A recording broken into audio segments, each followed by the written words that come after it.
Hello friends, welcome to study 147। आज के video में हम डेली करंट अफेयर्स से 2024 को कवर करेंगे, जिसमें 6 जनवरी 2024 से रिलेटेड जितने भी इंपॉर्टेंट करंट अफेयर्स के क्वेश्चन है इनको हम डिटेल से कवर करेंगे।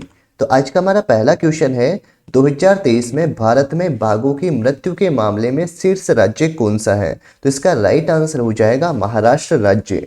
यहीं पे बात की जाए कि पर्यावरण मंत्रालय ने अभी हाल ही में बाघों की मृत्यु की रिपोर्ट जारी की है, जिसमें पहले नंबर पे तो है महाराष्ट्र राज्य और सेकंड नंबर पे हो जाएगा मध्य प्रदेश राज्य। यहीं पे यदि बात की जाए कि 2022 के अंदर भारत में बाघों की संख्या कुल कितनी थी, 3167, और भारत में वर्तमान में 54 टाइगर रिजर्व है, जिसमें यदि बात की जाए नवीनतम टाइगर रिजर्व कौन कौन से हैं, तो 52वें नंबर का टाइगर रिजर्व कौन सा है? Ramgarh Vishdhari tiger reserve. यह राजस्थान राज्य के अंदर स्थित है।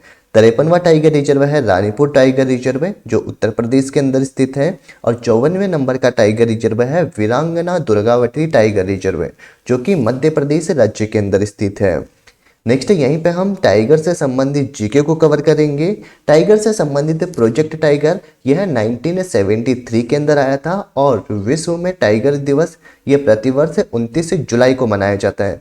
क्यों मनाया जाता है? क्योंकि 29 जुलाई सन 2010 के अंदर सेंट पीटर्सबर्ग सम्मेलन हुआ था रूस के अंदर, और ये जो सेंट पीटर्सबर्ग सम्मेलन था, इसमें कहा गया था कि 2022 तक टाइगर की संख्या इनको दुगना करना है। कैलाश सागला इनको टाइगर मैन ऑफ इंडिया के नाम से जाना जाता है। प्रोजेक्ट टाइगर के तहत पहला टाइगर प्रोजेक्ट यह था जिम कॉर्बेट टाइगर रिजर्व, जो कि उत्तराखंड के अंदर स्थापित किया गया था, और इसी का नया नाम रखा गया है रामगंगा टाइगर रिजर्व। नेक्स्ट यहीं पे हम कुछ प्रमुख राष्ट्रीय उद्यानों को कवर करेंगे, जैसे भितरकनिका राष्ट्रीय उद्यान, यह ओडिशा के अंदर स्थित है। रायमोना नेशनल पार्क और एक है देहिंग पटकई नेशनल पार्क, ये दोनों के दोनों असम में है। पाक्के टाइगर रिजर्व अरुणाचल प्रदेश में। नामदफा राष्ट्रीय उद्यान अरुणाचल प्रदेश के अंदर स्थित है। वीर सावरकर राष्ट्रीय उद्यान और एक है साउथ बटन नेशनल पार्क, ये दोनों अंडमान निकोबार के अंदर स्थित है। मुकुर्ती, मधुमलाई और एक है मन्नार की खाड़ी, ये तीनों तमिलनाडु राज्य के अंदर मिलेंगे आपको। भारत का पहला राष्ट्रीय उद्यान था जिम कॉर्बेट नेशनल पार्क, जो कि उत्तराखंड के अंदर स्थित है, और यही था भारत का पहला टाइगर रिजर्व है। इसकी स्थापना सन 1936 के अंदर की गई थी, लेकिन इसका पुराना नाम जब इसकी स्थापना की गई थी उस समय इसका नाम था हेली राष्ट्रीय उद्यान। उसके बाद में इसका नाम जिम कॉर्बेट नेशनल पार्क कर दिया, और वर्तमान में इसका नाम हो गया है रामगंगा नेशनल पार्क। चलिए नेक्स्ट क्वेश्चन है, हाल ही में हाइड्रोपोनिक कृषि के लिए इलेक्ट्रॉनिक मृदा, इसका विकास किसने किया है? तो जो ई सोइल है इसका निर्माण किया है स्वीडन के द्वारा, तो इसका राइट आंसर हो जाएगा स्वीडन। बात की जाए यहाँ पे कि हाइड्रोपोनिक कृषि क्या होती है, यह वो कृषि होती है जिसमें ओनली फॉर पानी का ही प्रयोग किया जाता है, यानी ओनली पानी के द्वारा, यानी बिना मिट्टी के पानी के द्वारा ही जो कृषि होती है उनको क्या कहा जाता है? हाइड्रोपोनिक कृषि कहा जाता है। इलेक्ट्रॉनिक मृदा की बात की जाए, यानी कि जो ई सोइल है इसका निर्माण किया था लिंकोपिंग यूनिवर्सिटी के द्वारा, जो कि स्वीडन की यूनिवर्सिटी है। ई सोइल यह सेल्यूलोज से बनी हुई होती है, और इसके अंदर एक बायोपॉलीमर का बहुलक है जिसका नाम क्या है? पीई डॉट, यानी कि पॉली 3,4 एथिलीन डाइऑक्सीथियोफिन नामक बहुलक का मिश्रण पाया जाता है इसके अंदर, और यह मिश्रण विद्युत धाराओं के माध्यम से पौधों में जड़ के विकास को उत्तेजित करने में सहायता करता है।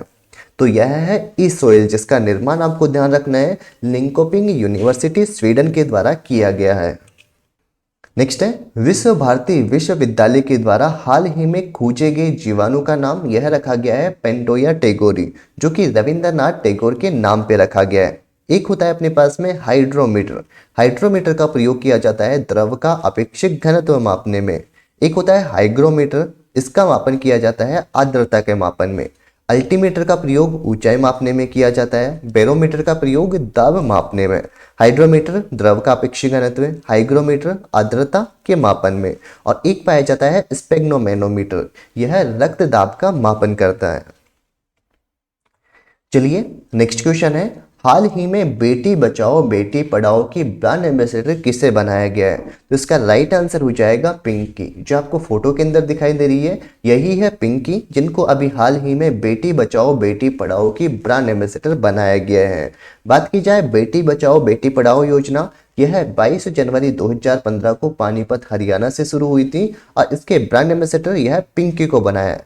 पिंकी जो है यह स्माइल पिंकी के नाम से फेमस है और पिंकी यह मिर्जापुर उत्तर प्रदेश की रहने वाली है और इन्होंने स्माइल पिंकी एक मूवी आई थी, इसमें इन्होंने भूमिका निभाई थी। कि स्माइल पिंकी जो मूवी आई थी इसमें ये जो पिंकी दिखाई दे रही है इन्होंने अपनी भूमिका निभाई थी और पिंकी का होठ कटा हुआ था, इसीलिए इस मूवी का नाम रखा गया था smile Pinki. Smile Pinki documentary इस मूवी को ऑस्कर अवार्ड भी मिल चुका है। यहीं पे हम कुछ भारत की प्रमुख योजनाओं को कवर करेंगे, जैसे कि प्रधानमंत्री ग्राम सड़क योजना 25 दिसंबर 2000 को लागू की गई थी और यह अटल बिहारी वाजपेयी के द्वारा शुरू की गई। एक है फेम योजना यानी कि FAME योजना, यह योजना इलेक्ट्रिक व्हीकल बनाने से संबंधित है। 5 स्टार योजना पोस्ट ऑफिस ने शुरू की है। मिशन इंद्रधनुष की बात की जाए तो यह 25 दिसंबर 2014 को शुरू किया गया था और इसका संबंध है टीकाकरण से। नेक्स्ट है नरेगा संबंधित अधिनियम, यह सन 2005 के अंदर आया था लेकिन इसको लागू किया गया था 2 फरवरी 2006 को।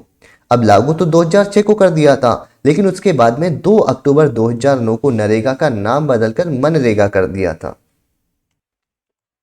चलिए नेक्स्ट क्वेश्चन है कड़ियाल साड़ी किस राज्य से संबंधित है जिसे हाल ही में GI टैग मिला है? तो कड़ियाल साड़ी इसका संबंध है पश्चिमी बंगाल से, तो राइट आंसर हो जाएगा पश्चिमी बंगाल। पश्चिमी बंगाल के यदि कुछ इंपॉर्टेंट GI टैग की बात की जाए जो अभी हाल ही में मिले हैं तो एक तो है सुंदरबन शहद, काला नुनिया चावल, तंगेल और गोरोड़, इनको अभी हाल ही में पश्चिमी बंगाल का GI टैग दिया गया। GI टैग से संबंधित यदि अधिनियम की बात की जाए तो इसका अधिनियम 1999 के अंदर आया था और 15 सितंबर 2003 को इसको लागू किया गया। GI टैग यह 10 वर्षों के लिए दिया जाता है। नेक्स्ट बात कर लेते हैं कि पहला GI टैग यह सन 2004 के अंदर दार्जिलिंग की चाय को दिया गया।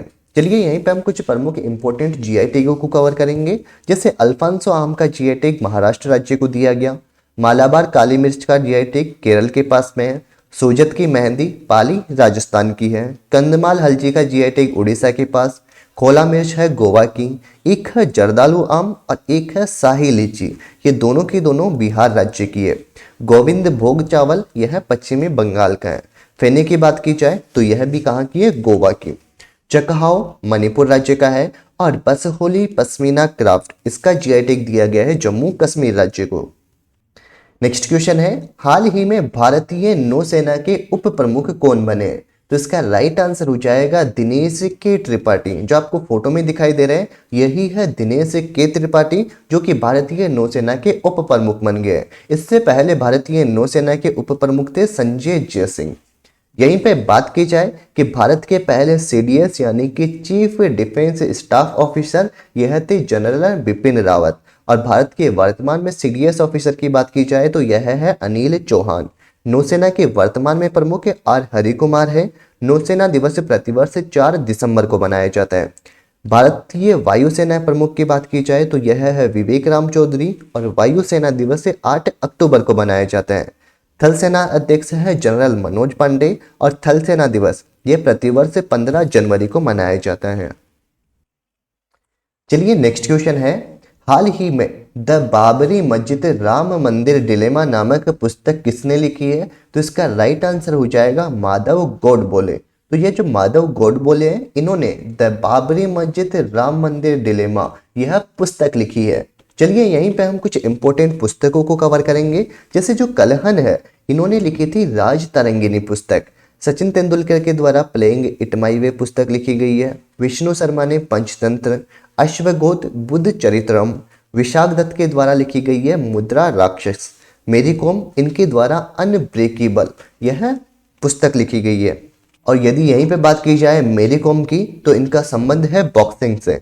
गुलबदन बेगम इन्होंने हुमायूंनामा लिखी है। पाणिनि के द्वारा अष्टाध्यायी पुस्तक लिखी है। डॉक्टर राजेंद्र प्रसाद इन्होंने इंडिया डिवाइडेड नामक पुस्तक लिखी है। अरुंधति रॉय की बात की जाए तो इन्होंने the God of small thing और एन ऑर्डिनरी पर्सन गाइड, यह पुस्तक इनके द्वारा लिखी गई है। नेक्स्ट क्वेश्चन है, हाल ही में गृह मंत्रालय के द्वारा जारी आंकड़ों के अनुसार सबसे अधिक साइबर क्राइम के मामला किस राज्य के अंदर स्थित है? तो सबसे अधिक साइबर क्राइम यह तेलंगाना राज्य के अंदर स्थित है। तो इसका राइट आंसर हो जाएगा ऑप्शन नंबर ए। तो इन आंकड़ों में पहले नंबर तो हो जाएगा तेलंगाना राज्य, जबकि सेकंड नंबर पे है महाराष्ट्र राज्य। यहीं पे बात की जाए, तेलंगाना जो है इसकी स्थापना 2 जून सन 2014 को की गई थी। और तेलंगाना की यदि वर्तमान राजधानी की बात की जाए तो यह हो जाएगी हैदराबाद। चलिए यहीं पे हम 5 जनवरी से रिलेटेड करंट अफेयर्स है इनका रिवीजन करते हैं। हाल ही में फॉल्कन 9 रॉकेट से लॉन्च होने वाला भारत का पहला उपग्रह कौन सा है? तो इसका राइट आंसर हो जाएगा GSAT-20। हाल ही में विश्व ब्रेल दिवस कब मनाया जाता है? राइट आंसर है 4 जनवरी को। नेक्स्ट क्वेश्चन, हाल ही में चर्चा में रहा ड्रिलिंग जहाज जिसका नाम क्या है? मेगजियांग। मेगजियांग, इसका संबंध किससे है? तो राइट आंसर है चीन से संबंधित है। हाल ही में 100 अरब डॉलर की संपत्ति वाली दुनिया की पहली महिला कौन से बनी है? राइट आंसर हो जाएगा फ्रांसुआ बेटनकोर्ट मेयर्स। और ये जो फ्रांसुआ बेटनकोर्ट मेयर्स है यह लोरियल कंपनी जो कि एक मेकअप की कंपनी है इसकी मालिक है। नेक्स्ट क्वेश्चन, प्रधानमंत्री नरेंद्र मोदी ने BAPS हिंदू मंदिर इसका उद्घाटन कहां पे करेंगे? तो इसका राइट आंसर हो जाएगा अबू धाबी। हाल ही में PMVY योजना यानी कि प्रधानमंत्री विश्वकर्मा योजना इसको लागू करने वाला देश का पहला केंद्र शासित प्रदेश कौन सा बना है? राइट आंसर है जम्मू कश्मीर राज्य। नेक्स्ट क्वेश्चन, देश का पहला गर्ल्स सैनिक स्कूल कहां खोला जाएगा? राइट आंसर है वृंदावन में। तो ये था आज का हमारे करंट अफेयर्स का वीडियो। अगर आपको हमारा वीडियो पसंद आया तो वीडियो को लाइक कीजिए, साथ ही हमारे चैनल स्टडी 147 को सब्सक्राइब जरूर कीजिए। वीडियो के अंत तक बने रहने के लिए आपका दिल से धन्यवाद। जल्द ही मिलेंगे आपसे नेक्स्ट वीडियो के अंदर, तब तक के लिए बाय बाय, टेक केयर।